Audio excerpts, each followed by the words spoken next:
Mas, olhando para essa dinâmica familiar, não sei se você sabe, beato João Paulo II, o grande, santo súbito, o grande homem da igreja nesses tempos, no que diz respeito à comunicação, no que diz respeito a estar com famílias. Em 1997, eu casei em 97, ele foi lá, vou dar um presente para aquele menino. Ele foi lá no Rio de Janeiro e teve um encontro mundial das famílias. Eu não sei se foi porque o ano que eu casei, mas que ele teve lá, ele teve.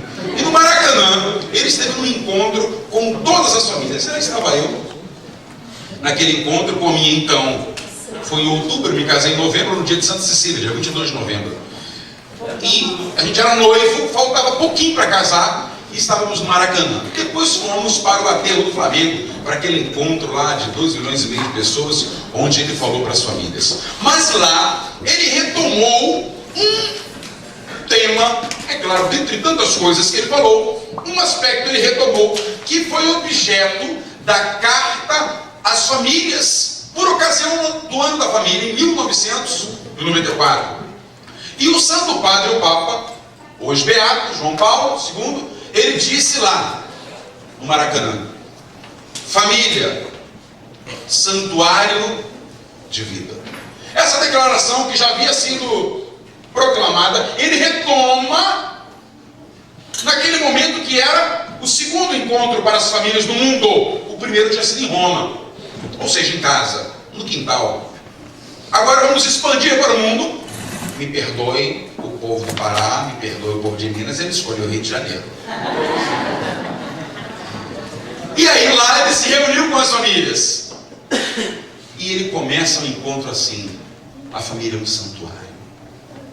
O que é que você entende por santuário? Um lugar sagrado, um lugar de bênçãos. A primeira coisa que me vem à cabeça quando a gente fala de santuário é que tudo o que está lá, explícita ou implicitamente, nos leva ao sagrado.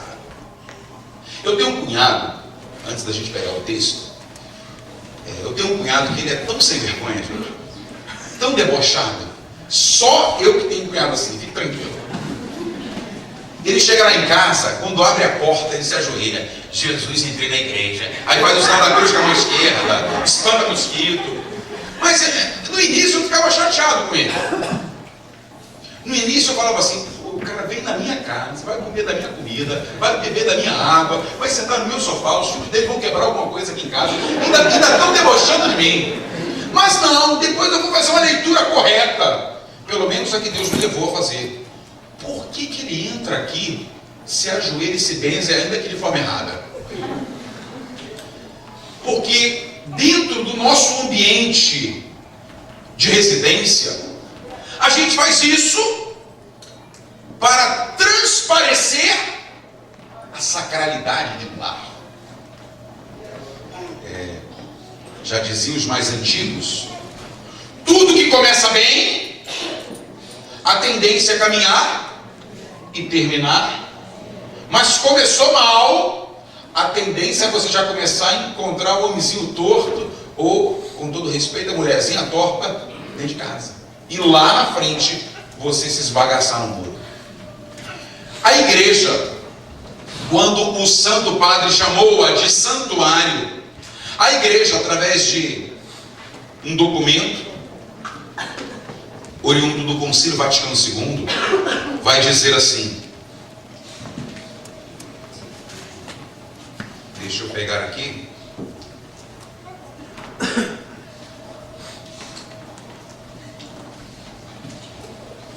o instituto do matrimônio e o amor dos esposos estão, por sua índole natural, ordenados à procriação e à educação dos filhos, e por causa dessas coisas, a procriação e a educação dos filhos são como que coroados de sua maior glória. A igreja, quando vai falar do matrimônio, ela fala que há uma íntima ligação. Você sabe que a finalidade do matrimônio ela é dupla, unitiva, serão uma só carne, e procriativa, crescer e multiplicar-nos, a abertura aos filhos. Mas aí é que está: como estar debaixo desse guarda-chuva que é a nossa proteção? Como está debaixo dessa graça, desse favor divino, que é a força do sacramento do matrimônio? Vou trazer para vocês, porque eu acho que o exemplo, ele nos ajuda um pouquinho mais. Aproximadamente 3 anos atrás, 4 anos, eu conhecia uma jovem nova. Ela tinha tido na juventude precoce uma experiência de maternidade inesperada. Um namoro que não era para ter acontecido originou uma gravidez e ela teve um filho muito lindo e muito abençoado. Esse menino, 14 anos, ela conheceu um rapaz. E ao conhecer esse rapaz perguntou para ela por que o enteado, o filho, não havia feito ainda a catequese. Estava na hora. E estimulou-a a colocá-lo na catequese. E eles começaram a ir à missa domingo. E eu tenho por hábito, a missa que eu, nessa antiga paróquia que eu estava, durante muito tempo, há 2 anos eu estou em uma outra, a missa começava às 18, quando dava 5h30, 17h30, eu ia para a porta da igreja e ficava recebendo as pessoas, batia um papo com um com o outro. E esse casal sempre vinha na missa das 18. Falava comigo, brincava, a gente encarnava um no outro, por causa do futebol, o garoto muito alegre, muito festivo. Mas eu via naquele casal sempre um desejo de Deus. Ali estava explícito, todo domingo na missa.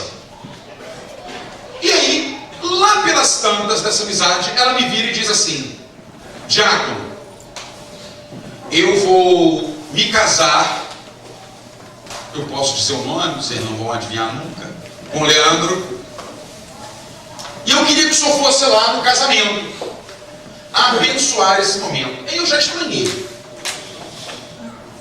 Daniel, você vai se casar e quer que eu vá no seu casamento para abençoá-lo? Na minha cabeça não bateu bem. Ela que deveria dizer: o meu casamento vai ser lá e nós aqui iremos para abençoá-lo, não eu ir abençoá-lo. O fato dela ter dito que eu iria, eu falei: como é que vai ser esse negócio?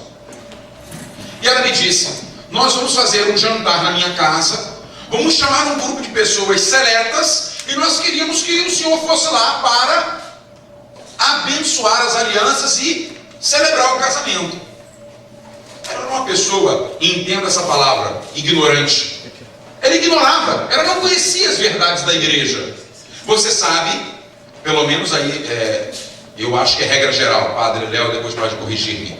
Lá no Rio de Janeiro existe um princípio claro: nenhum sacramento pode ser realizado fora do templo, a não ser o batismo em caso de emergência, onde até mesmo um ministro não ordenado ele pode batizar, se a criança estiver na iminência de morte.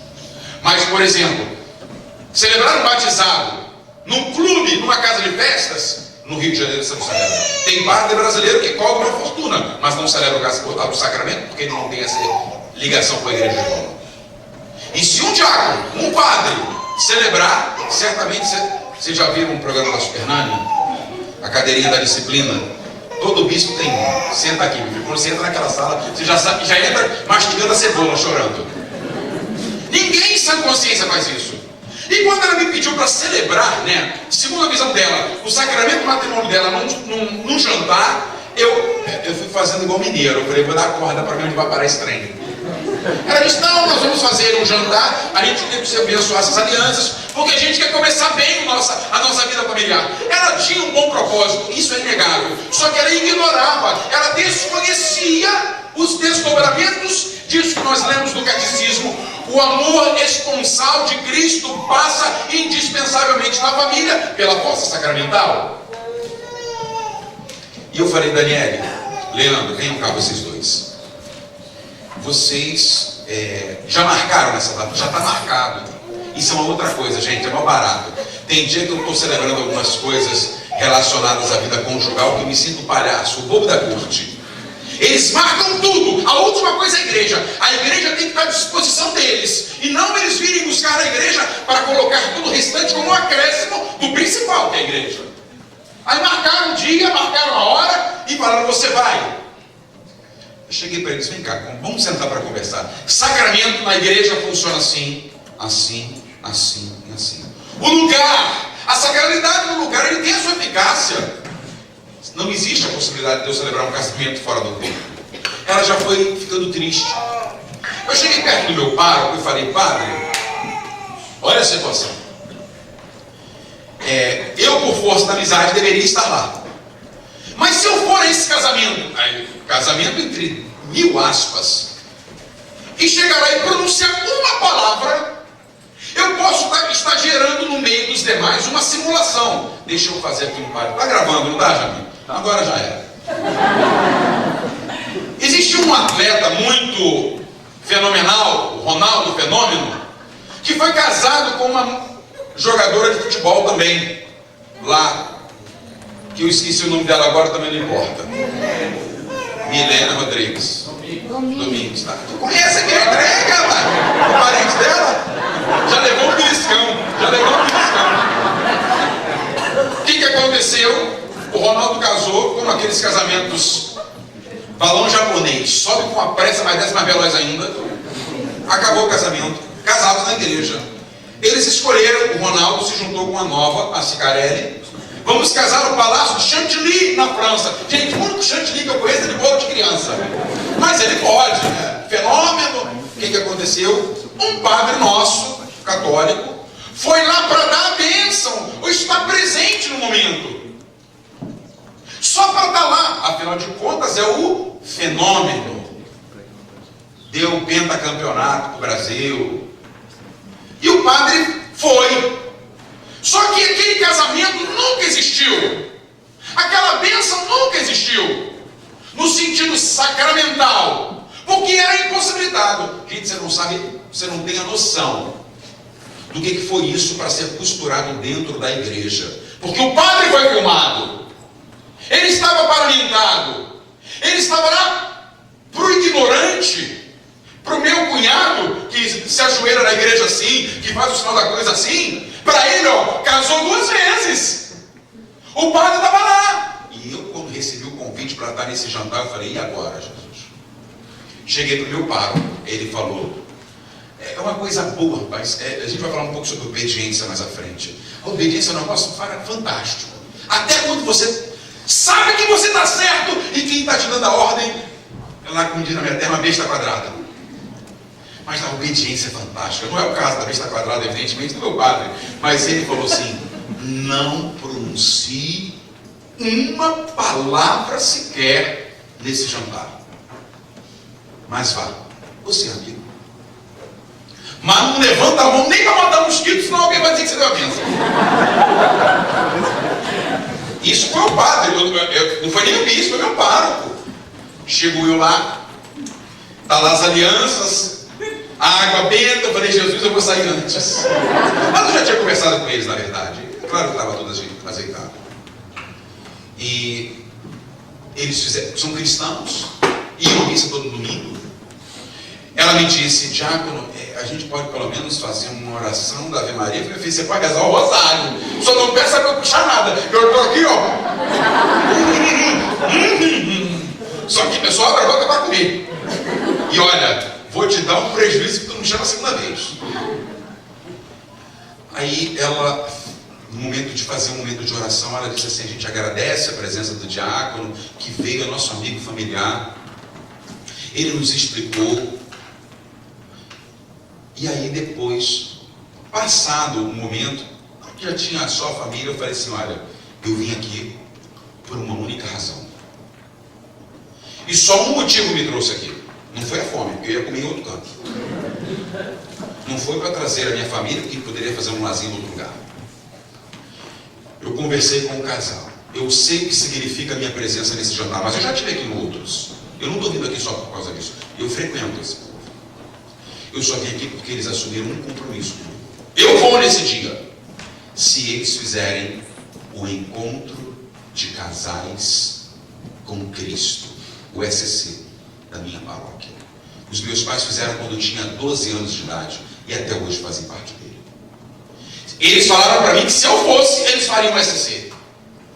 E eu estou aqui para fazer festa, porque estou feliz com a decisão deles de casar, mas eu sei o que sairá daqui, pelo menos espero. Não dei bênção, só comi, só bebi e só disse isso.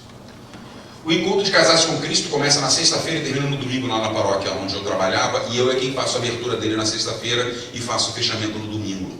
Evidentemente o fechamento é a missa com o padre, mas eu estou dizendo de palestra. Quando chegou na sexta-feira, passados 5 meses, estava Daniele e Leandro sentados fazendo um encontro de casais com Cristo. Já viviam juntos há aproximadamente 1 ano e meio. E fizeram um encontro de casais, vários casais, não chega a ser a quantidade que estão aqui, mas quase a quantidade de nós aqui estamos.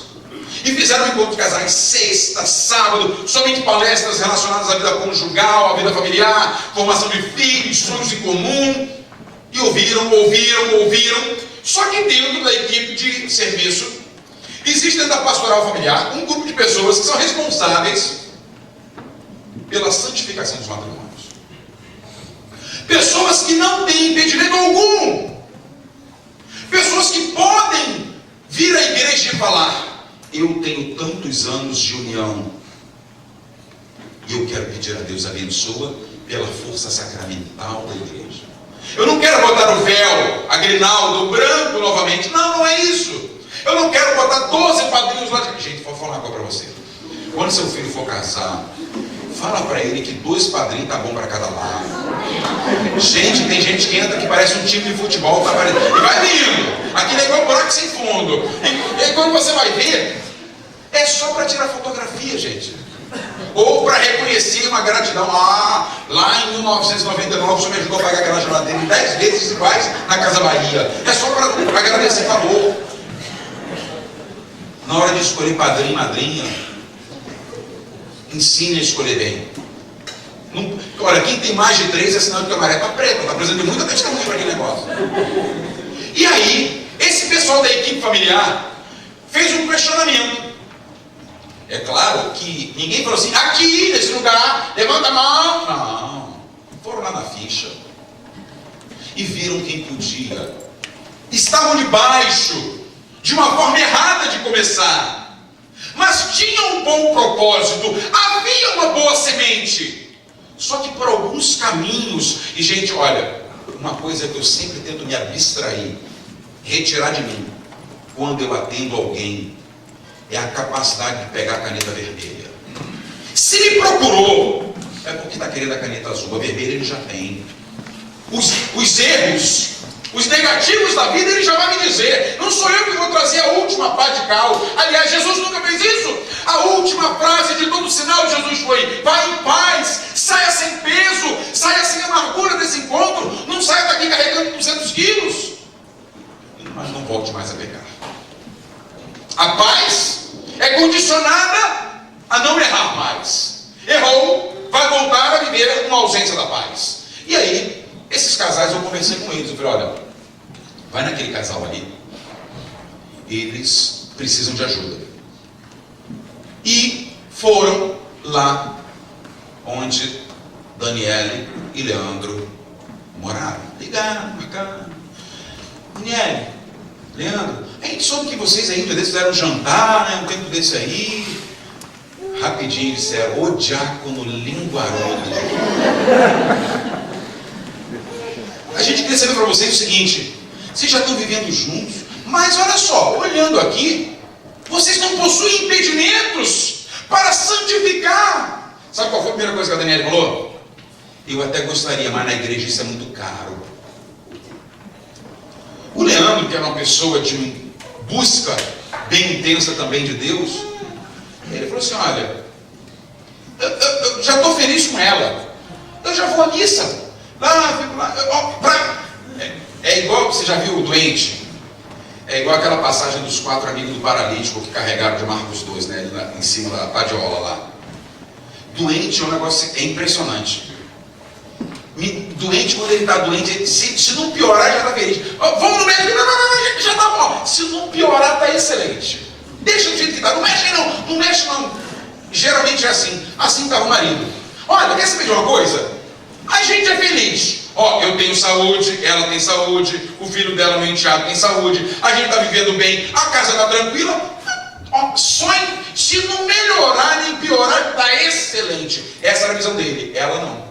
Ela achava que era obstáculo demais. Ah, eu vou chamar minhas amigas lá. Já imaginou eu entrando de branco? Já desse... Não tem graça. Ou então, poxa, eu vou gastar com ornamentação da igreja? Eu vou ter que pagar as dificuldades? Não quero. Essa era a visão dessa família.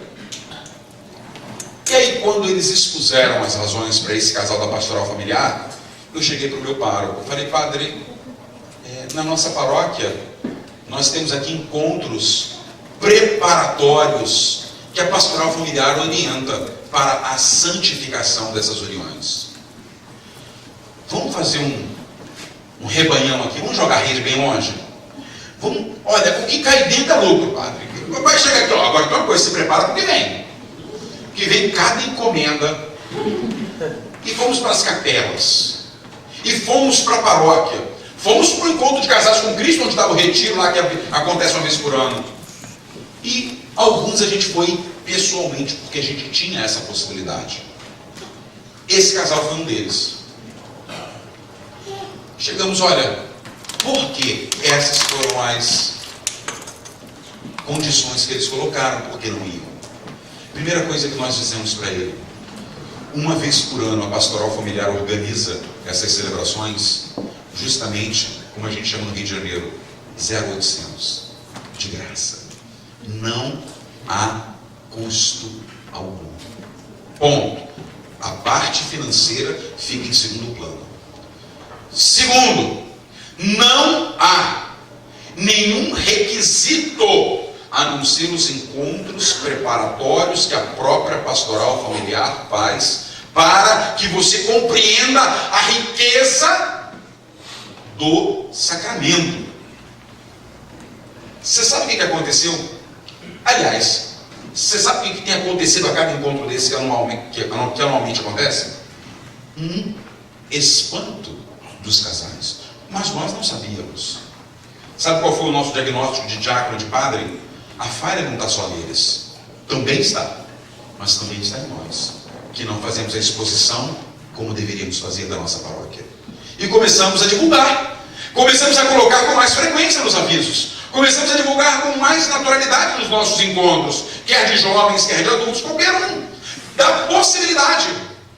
Querido, são aproximadamente 20, 30 casais por ano santificando seus matrimônios. Antes de vir para cá, eu celebrei a essa semelhança. O filho dela, Gláucia e Vinícius. O filho é coroinha, fez a primeira Eucaristia e agora se tornou coroinha da paróquia. Lá a gente tem um rito de investidura de coroinha e tem padrinho, madrinha. Ele me chamou para ser padrinho dele. Eu vejo naquele garoto um grande despertar da vocação, não só sacerdotal pela inocência, mas por vocação santa, familiar, seja ela qual for. E no mês de novembro eu santifiquei o matrimônio da Gláucia e do Vinícius. Agora, o mais lindo, naquele momento da santificação, onde ela pediu, se preparou, organizou junto com o marido. Ele canta no Terço dos Homens. Entra lá no meu Facebook e veja um vídeo no Terço dos Homens. Ele canta no Terço dos Homens. Eu nunca pedi para que ele saísse por conta dele poder se santificar e não fazê-lo. Mas eu sempre disse para eles: por que não? Pensem, amadureçam e na dúvida me procurem. E celebrei lá. Agora, a maior riqueza foi ver aquele menino, no caso da Gláucia e do Vinícius, Marquinhos, entrando com as alianças, e eu pedi: meu filho, segure você essas alianças. Eu vou abençoar essas alianças na tua mão. Você já é fruto dessa união. E hoje eu tenho certeza que teus pais vieram para a igreja na plenitude da possibilidade deles, por tua razão. Que maravilha, no momento de se ajoelhar para a unção, a oração que nós fazemos, no momento do sacramento do matrimônio, bênção nupcial. Eu falei: Marquinhos, eu vou abençoar em nome da igreja, só eu posso aqui. Mas você, como filho, como fruto, como herança, como herdeiro, estende a sua mãozinha inocente sobre teus pais e peça a bênção sobre eles agora. E aquele menino abençoou, e na hora da comunhão estavam os três sentados, de joelhos. Somente os três comunharam. Era também, por conta dela ter se preparado, por conta do marido ter se preparado, a primeira Eucaristia dos dois. Ali naquele momento, junto com o filho que já havia feito. Você vai ver o fruto hoje. Assim como foi a Daniele e o Leandro. No dia em que vieram à igreja, estavam lá. Não tinha nenhuma pompa. A ornamentação da igreja tinha sido feita pela própria pastoral familiar. Mas você via aqueles casais, as lágrimas, dizendo: por que não antes? Por que eu permiti? Mas agora já não era mais hora de olhar para o passado, mas para olhar para o momento presente da graça, do kairos, do favor divino na vida deles. E aqueles casais, todos ali, que haviam se preparado para um sacramento, recebiam também a primeira Eucaristia, porque era um requisito primordial, desde que desejassem participar da plenitude da formação. E todos ali, de alguma forma, experimentando algo que eles tinham direito. Eu não sei se já aconteceu com você. Você já recebeu um cheque que você tem que ir no banco lá no Brasil, é assim, você tem que ir lá sacar, ele é pessoal.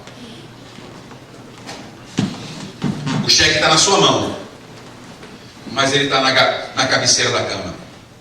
Você não vai lá sacar. Um dia desse eu recebi um cupom grátis, um jantar. Gente, tem coisa melhor que comer. Eu aprendi isso com o Jamil, tem não, né? Comer e dormir, né? Comer e dormir. Eu recebi um cupom, uma baita de uma churrascaria, gente. Imagina uma churrascaria de primeira. Eu já vi até o garrote passando torrado na minha frente. Você sabe quanto tempo aquele cupom ficou lá em casa? A validade era até falir a churrascaria. Como ela não ia falir nunca, era ad eterno, para sempre. Estava lá o cupom. Enquanto eu não fosse lá, eu só sentiria o cheiro do garrote, a imagem do garrote.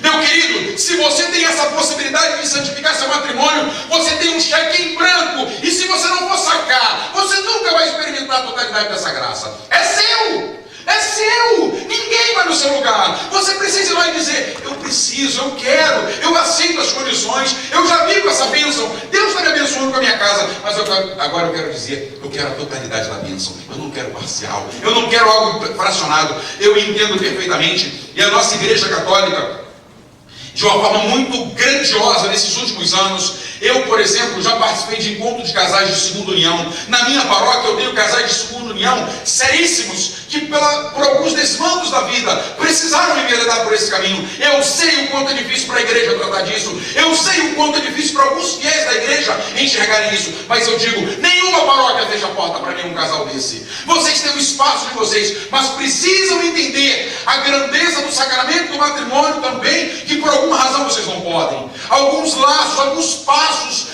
não são possíveis, mas vocês têm espaço na igreja, vocês têm direito de educar seus filhos na igreja e principalmente mostrar-nos os exemplos das dores, dos desafios, para que eles não passem pelos mesmos.